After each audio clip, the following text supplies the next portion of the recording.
এবং ঐক্যবদ্ধভাবে কাজ করি। আর ইনকিলাব মঞ্চের যে সভাটা আজকেও চলছে, তারা আগামীকালকে এবং পরশু হয়তো তারা একটা প্রতিরোধ সভা জাতির একটা আহ্বান করবে শাহবাগে অথবা 21শে শহীদ মিনারে। সেখানে যেন সকল রাজনৈতিক দল অংশগ্রহণ করে। আমরা প্রতিশ্রুতি দিয়েছি যে আমরা যাব।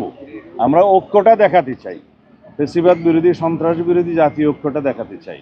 এটাই হবে আমাদের শক্তি। একমাত্র এর মাধ্যমেই আমরা এই জাতীয় ঘটনাকে রুখতে পারবো। ধন্যবাদ।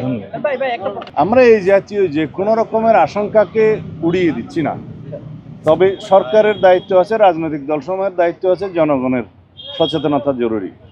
সেই জন্য আমরা বলেছি যে স্বরাষ্ট্র মন্ত্রণালয়, আইনশৃঙ্খলা বাহিনী, যৌথ বাহিনী এবং সরকার, জনগণ, রাজনৈতিক দলসমূহ মিলে ঐক্যবদ্ধভাবে যদি আমরা এগুলোকে মোকাবিলা করি, ইনশাআল্লাহ এই ধরনের ঘটনা আমরা বন্ধ করতে পারবো। কমপক্ষে আমরা এই প্রিকশনারি মেজার্স হিসাবে আগের থেকে আমরা সজাগ হতে পারবো, তাহলে পরেই হবে।